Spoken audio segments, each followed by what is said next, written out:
सभी दोस्तों का कुंवर सिंह क्लास में स्वागत है। आइए आज हम लोग पढ़ेंगे संविधान सभा की कुछ बेसिक चीज़ें जो हम लोगों को जाननी चाहिए। जैसे कि हम लोग क्या करते हैं कि डायरेक्ट आ जाते हैं भाग 1, 2, 3, 4 ऐसे पे, लेकिन हम लोगों को सबसे पहले संविधान की बेसिक जानकारियाँ जानना चाहिए कि संविधान जब बना तो उसके पहले उसकी क्या रणनीति थी, क्या विचारधाराएं थी कि कैसे क्या होना चाहिए। अगर हमारा देश भारत स्वतंत्र हुआ तो होने के बाद उसे कैसे मतलब व्यवस्थित ढंग से चलाया जाए, तो कितनी बैठक हुई, कब हुई और किसके माध्यम से हुई, कौन पहला प्रस्ताव मतलब किसने रखा कि संविधान की बात की कि संविधान नाम की कोई चीज़ होती है जिससे देश को आसानी से प्रजातंत्र या गणतंत्र जिसे कहते हैं, गणतंत्र यानी लोगों के द्वारा मतलब शासन, चुनी गई सरकार के द्वारा शासन किया जा सके।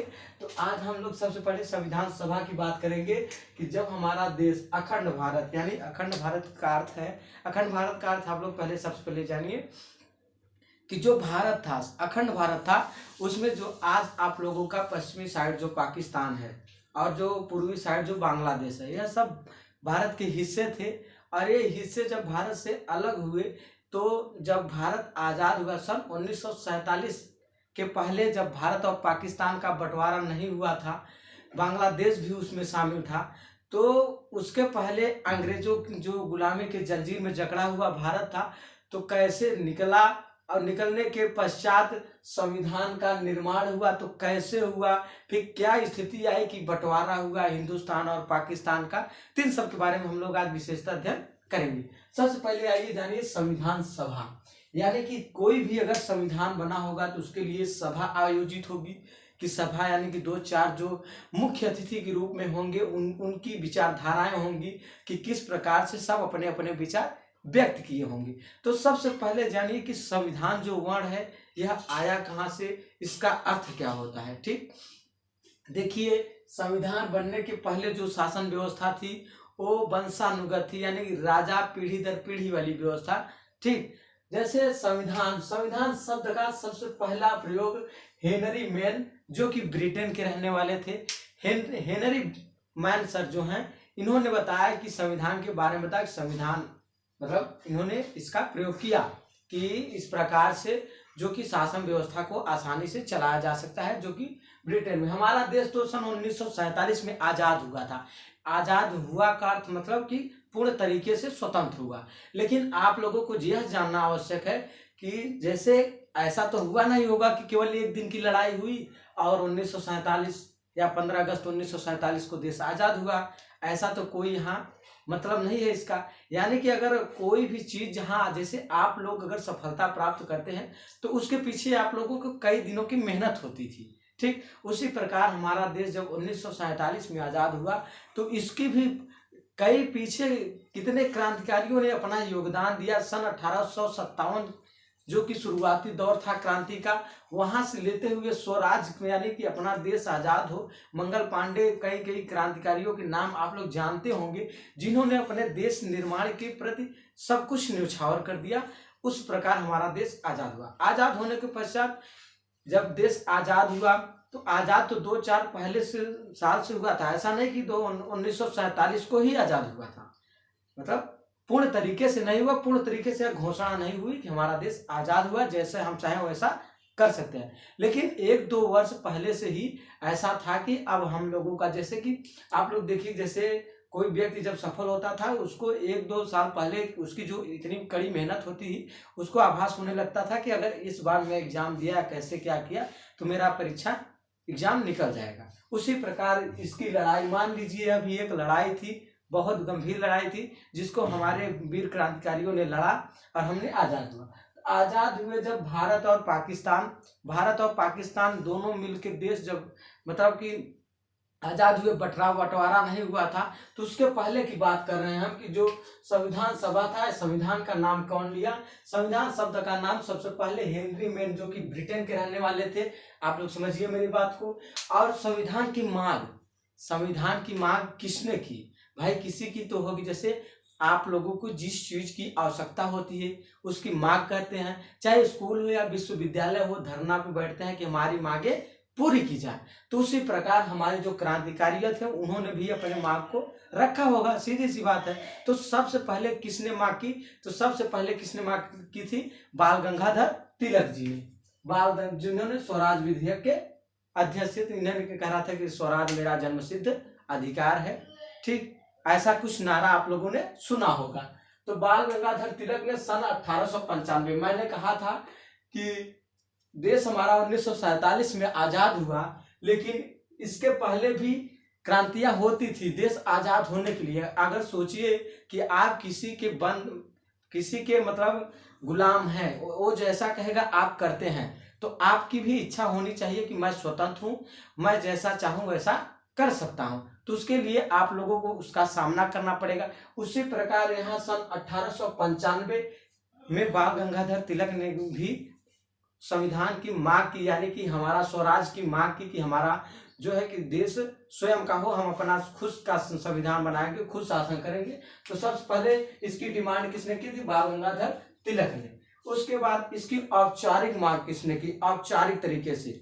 ठीक, तो इसकी औपचारिक मांग किसने की, यानी कि फॉर्मल डिमांड इसकी 1934 में एम एन राय का मतलब अगर आप लोग जानिए तो मानवेंद्र नाथ राय। ठीक, मानवेंद्र नाथ राय।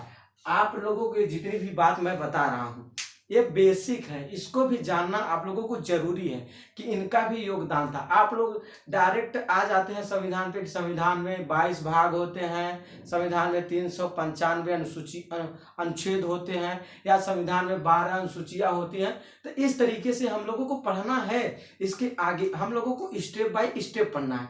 शुरुआती से लेते हैं, जैसे आप लोग अगर हिंदी या इंग्लिश पढ़ते हैं जो भी, तो सबसे पहले वर्णमाला से स्टार्ट करते हैं, उसके बाद सीखते जाते हैं। उसी प्रकार हम लोग सबसे निचली स्तर यानी कि सबसे जीरो लेवल से स्टार्ट करते हैं। उसके बाद इसके बाद हम लोग पढ़ेंगे संविधान। अब कई प्रोसेस हैं जो हम लोग स्टेप बाय स्टेप करेंगे। तो आज हम लोगों की फर्स्ट क्लास है, तो फर्स्ट क्लास में हम लोग केवल बेसिक जानेंगे। संविधान क्या है, संविधान निर्माण की किसने मांग की, कब बना, कैसे लागू होता है हमारे देश में, इन सब के बारे में, कैसा कब गठन हुआ, किसके माध्यम से हुआ, पहली बैठक कहाँ हुई, इतना हम लोग आज जानेंगे। तो इसकी औपचारिक मांग एम एन राय ने की थी, कांग्रेस पार्टी द्वारा इसकी मांग की गई। आप लोग जानते थे कि जब देश आजाद होने के पास जब पहली बार चुनाव हुआ होगा या पार्टियों की गठन की गई होंगी, तो उसमें जो कांग्रेस पार्टी थी, जो आज के राहुल गांधी जी हैं, यह कांग्रेस पार्टी बहुत पुरानी पार्टी है। इसके तरफ से मांग की गई थी सन 1935 में। सन 1935 में कांग्रेस पार्टी की तरफ से इसकी मांग की गई थी। संविधान सभा में कुल सदस्य थे। ये पाकिस्तान अलग होने के पहले की बात है, जब सब लाहौर जो कि आज पाकिस्तान में है, गांधार, कन्नौज, यह सब पाकिस्तान में है। हमारे कुछ हिस्से जो महत्वपूर्ण क्रांति के समय उनकी महत्वपूर्ण भूमिका रही है, वे कुछ भाग जो कि पाकिस्तान में है, तो उसकी बात नहीं है। तो सबका योगदान था। तो संविधान सभा में कुल सदस्य 389 थे, मतलब 389 थे। अब आप लोगों को जानना होगा कि जब संविधान देश आजाद नहीं हुआ था, तो आजाद नहीं हुआ था उसके पास कुछ, उसके पहले देसी रियासतें भी होंगी। देसी रियासतें बोले तो जैसे कि राजाओं का अपना अपना साम्राज्य होता था, छोटे छोटे। हमारा भारत जो कि कई देसी रियासतों में बटा हुआ था, जिसके कारण अंग्रेजों ने फूट डालकर एक एक को जीतते चले गए और हमारा देश गुलाम बनता चला गया। तो देसी रियासतें जितनी थी, संविधान सभा में कुल सदस्य थे 389, जिसमें प्रांतीय थे 296 और देसी रियासतें थी कितनी? 93 जो थी ये राजाओं की। राजाएं माने थे कि हाँ अब इसका आजाद होना चाहिए, इसका भी गणतंत्र होना चाहिए, प्रजा की मतलब सर अब्राहम लिंकन ने भी कहा था कि लोकतंत्र ऐसा शासन व्यवस्था है जो जनता के द्वारा और जनता के लिए भी और जनता के ऊपर ही शासन करने वाली व्यवस्था है। ठीक, इसमें 93 देसी रियासतें थी और 296 कितनी थी? ये प्रांतीय रियासतें। 294 में जो कि 296 में 294 वो प्रांतीय में से भाग थी, मुख्य भाग थी, और 4 जो थे ये चीफ कमिश्नरी थी। तो कौन कौन चीफ कमिश्नरी थी? जैसे दिल्ली हो गया, दिल्ली का नाम सुने होंगे, जिसे इंद्रप्रस्थ आज दिल्ली कहते हैं। से महाभारत में इसका भी बहुत योगदान रहा। मतलब आप लोग आज तो जानते हैं उत्तर प्रदेश ही प्रदेश ऐसा प्रदेश, लेकिन इसके पहले जो हमारे राजाओं के यहाँ के आप लोग जब जानेंगे तो हर प्रांत के उनके अलग नाम थे और उनकी अलग अलग राजधानियां होती थी। ठीक, जैसे अंगराज कर्ण तो अंग देश का राजा था, इस प्रकार से वो अपना अपना बटा था। और कुर्ग कर्नाटक, और तीसरा अजमेर, जैसे मारवाड़, मारवाड़ का भी नाम आप लोग सुने होंगे, राजपूतों की धरती रही है।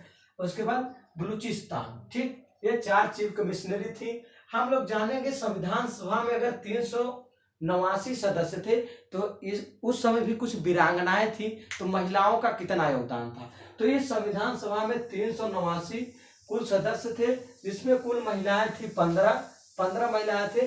और पहली मुस्लिम महिला कौन थी? बेगम आजाद रसूल, प्रथम जो कि मुस्लिम महिला क्या क्या नाम था? बेगम आजाद रसूल। ये सब बहुत ही इंपॉर्टेंट क्वेश्चन है, बेसिक लेवल से, जो कि ऐसा कंपटीशन एग्जाम जो एकदम बेसिक चीजों को पूछता हूँ। बेसिक चीजें बोले तो एकदम बेसिक चीजें, मतलब एकदम गंभीर बातें, जो छुपी हुई बातें होती हैं उसको, जैसे यूपीएससी बीपीएससी या यूपी पीसीएस, इन सब प्रश्नों में आप लोगों को कहीं आप आंसर उठा के देखेंगे तो कहीं कहीं मिल जाता है। तो हम लोग इसी प्रकार पढ़ते चलेंगे। जो मुस्लिम पहली मुस्लिम थी इस समय, इस भाग की जो एक हिस्सा थी, उसका क्या नाम था? बेगम आजाद रसूल। पाकिस्तान बनने के बाद, अब देखिए इसका भारत, इतनी चीजें जो थी, हम लोग ये पाकिस्तान जब एक में था तब था कि संविधान शब्द का हेनरी मैन, जो कि ब्रिटेन, संविधान शब्द बोले थे। उसके बाद इसकी प्रथम डिमांड किए थे बाल गंगाधर तिलक सन 1895। औपचारिक मांग सन 1934 में होती है, कांग्रेस की तरफ से सन 1935 में होती है। और संविधान सभा में कुल सदस्य 389 होते हैं, यानी एक कम नहीं 90। और महिलाओं का इसमें 15 महिलाएं सदस्य हैं, जिसमें पहली महिला मुस्लिम सदस्य थी बेगम आजाद रसूल। देशी रियासतें थी 93, और बाकी 4 चीफ कमिश्नरी थी, दिल्ली, कुर्ग, कर्नाटक, अजमेर और बलूचिस्तान। अब हम लोग पढ़ेंगे पाकिस्तान बनने के बाद। पाकिस्तान जब भारत से अलग हुआ, आप लोग देखेंगे भारत का नक्शा, तो ये भारत का नक्शा बने ऐसा होता है ना, ऐसे ऐसे साइड ऐसे, तो ये जो पश्चिमी साइड जो ये पाकिस्तान है, यह पाकिस्तान जब अलग हुआ, फिर पाकिस्तान जब अलग हुआ तो पाकिस्तान बनने के जब बाद, जब देश, जैसे आप लोग देखेंगे घर में भी या परिवारों में, कि जब भाइयों भाइयों का बंटवारा होता है तो सब भाई अपन अपन अपने तरीके से अपने कार्यों क्रियालाप को करते हैं, मतलब अपने अपने कार्यों को अपने हिसाब से करते हैं कि मैं कैसा करूंगा, मैं कैसा करूंगा, ना तुमको हमसे मतलब, ना हमको तुमसे मतलब, मेरा मन मैं चाहे जैसा करूं। उसी प्रकार जब पाकिस्तान और भारत आजाद हुआ तो पाकिस्तान भी अपना काम अपने हिसाब से करना लगा और भारत भी अपना काम अपने हिसाब से करना लगा। तो स्वाभाविक बात है कि जब भारत अलग हुआ, पाकिस्तान अलग हुआ, तो भारत अपना बनाएगा, पाकिस्तान अपना बनाएगा। तो भारत जब संविधान तब बनाने लगा, तो सोचिए कि पाकिस्तान बनने के बाद फिर संविधान सभा हुई, जिसका गठन कब हुआ था? 6 दिसंबर 1946 को। 6 दिसंबर 1946 को संविधान सभा का गठन हुआ। आप लोग याद कीजिए, बहुत इंपॉर्टेंट है ये, कि भारत का संविधान सभा का प्रथम गठन पाकिस्तान बनने के बाद, तो 6 दिसंबर 1946 को प्रथम गठन हुआ संविधान सभा का। सबसे ज्यादा, और इस संविधान सभा में 70 देशी रियासतें थी। देशी रियासत, आप सोचिए, यहाँ पे तो आप कहेंगे आप 93 थी और यहाँ 70 क्यों थी? तो यहाँ जो 23 रियासतें आज ज्यादा हैं, यह 23 रियासतें पाकिस्तान की थी। ठीक, याद आया आप लोगों को कि जब भारत पाकिस्तान एक में था, तब दोनों देशों का, मतलब दोनों देशों का योगदान था भारत को आजाद कराने में। लेकिन जब पाकिस्तान अलग हुआ तो आधा हिस्सा उसमें हुआ, आधा ज्यादा हिस्सा इसमें हुआ। तो 23 रियासतें जो कि पाकिस्तान की थी, तो भारत पाकिस्तान का अलग होने के बाद 70 रियासतें बची और 299 स्टेट प्रांत थे। ठीक है, अब आप लोग जानिए प्रथम बैठक कब हुई, संविधान सभा की प्रथम बैठक कब हुई? तो 9 दिसंबर 1946 को प्रथम बैठक हुई, और इसका गठन कब हुआ था? 6 दिसंबर को। सोच लीजिए कि 6 दिसंबर 1946 को गठन हुआ और 3 दिन बाद ही इसका क्या हुआ? बैठक हुई। इसके अध्यक्ष कौन रहे? सच्चिदानंद सिन्हा। आप लोग वो सच्चिदानंद आगे जी को मत सोचिए कि सच्चिदानंद हीरानंद वासानज्ञ, ऐसा बात नहीं है। एक और सच्चिदानंद जी थे, जो कि प्रथम संविधान बैठक के क्या थे? अध्यक्ष थे। और प्रथम वक्ता कौन थे इसके? सर्वपल्ली राधा कृष्णन जी थे।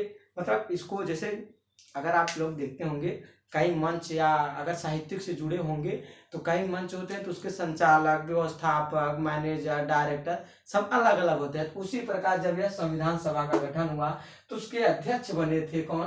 उसके अध्यक्ष सच्चिदानंद सिन्हा थे, और प्रथम वक्ता के रूप में सर्वपल्ली राधाकृष्णन थे, सलाहकार यानी एडवाइस के रूप में थे जेबी कृपलानी जी, जेबी कृपलानी जी, याद कीजिए। और कुल सदस्य कितने थे? 211। सारी इंपॉर्टेंट बातें हैं, आपको समझ आया कि पाकिस्तान बनने के बाद जो हमारा भारत का संविधान था उसका गठन 6 दिसंबर 1946 को हुआ, और उसके बाद इसकी प्रथम बैठक हुई 9 दिसंबर 1946 को। आप लोग यहाँ देखिए कि 6 दिसंबर 1946 को इसका गठन होता है, और 9 दिसंबर 1946 को इसका प्रथम बैठक है। इसके अध्यक्ष थे श्री सच्चिदानंद सिन्हा जी, प्रथम वक्ता के रूप में थे इसके सर्वपल्ली राधाकृष्णन जी, और वाइस एडवाइस के रूप में थे यानी सलाहकार के रूप में जेबी कृपलानी जी। कुल सदस्य थे 211। आइए आप लोगों को समझ में आया। चलिए हम लोग एक बार फिर रिवीजन करते हैं, ठीक। तो संविधान सभा, संविधान शब्द का प्रथम उपयोग हेनरी मैन सर ने किया, जो कि ब्रिटेन से थे। इसका प्रथम डिमांड हमारे क्रांतिकारी सन 1895 ईस्वी को बाल गंगाधर तिलक जी ने किया था, मांगा था कि डिमांड की, मांग की, ठीक, इसकी संविधान की मांग की। उसके बाद औपचारिक मांग इसकी फॉर्मल डिमांड हुई थी 1934 में एम.एन. राय यानी कि मानवेंद्र नाथ राय, एम.एन. राय का मतलब शॉर्टकट नाम है मानवेंद्र नाथ राय, कांग्रेस पार्टी के द्वारा इसकी प्रथम मांग हुई थी सन 1934 को, ठीक। कांग्रेस पार्टी की 35 में, औपचारिक 34 में, ठीक। संविधान सभा में कुल सदस्य थे। संविधान सभा में मैंने बताया कि संविधान सभा जो कि एक भारत पाकिस्तान अलग होने के पहले और एक बाद में तो पहले वाली जो थी उसमें 389 थी, जिसमें 93 देशी रियासतें थी और 296 प्रांतीय रियासतें थी, जिनमें से 4 चीफ कमिश्नरी थी, दिल्ली, कुर्ग कर्नाटक, अजमेर मारवाड़ और बलूचिस्तान। अब आइए हम लोग देखते हैं कि इसमें जो 389 सदस्य थे उसमें 15 महिलाएं थी। 15 महिलाओं में जो प्रथम मुस्लिम महिला थी उसकी नाम था हजरत बेगम आजाद रसूल। अब देखिए ये पहले का हुआ। अब पाकिस्तान अलग होने के बाद संविधान सभा का गठन फिर होता है कि भाई हम अपने देश का संचालन कैसे करेंगे। तो आइए हम लोग विचार विमर्श करते हैं, ठीक। तो जब संविधान सभा का गठन हुआ तो 6 दिसंबर सन 1946 ईस्वी को इसका गठन होता है, और 9 दिसंबर 1946 को इसका प्रथम बैठक होती है। इसके अध्यक्ष होते हैं सच्चिदानंद सिन्हा जी, और इसके जो है कि प्रथम वक्ता के रूप में सर्वपल्ली राधाकृष्णन जी, एडवाइस के रूप में जेबी कृपलानी जी, और इसमें 211 सदस्य होते हैं। यह रही हमारे संविधान की महत्वपूर्ण बातें, और जो भी बातें बचेंगी हम अगले वीडियो में करते हैं। तो आप लोगों को आशा करते हैं समझ में आया होगा। अगर हमारे वीडियो में जहां कहीं भी समझ ना आया हो तो बेझिझक यानी कि निसंकोच आप लोग कमेंट बॉक्स में जरूर बताएं। मेरे अंदर जो भी कमियां होंगी मैं सुधारने का प्रयास करूंगा। आप लोग जरूर बताएं कि कैसा रहा ये हमारे बताने का तरीका, और कैसा लगा हमारे पढ़ाने का तरीका, और आप लोगों को समझ में आया कि नहीं आया, कमेंट बॉक्स में जरूर बताइए। और ठीक है, मिलते हैं नेक्स्ट वीडियो में, ठीक है। आप सभी का धन्यवाद, जय हिंद।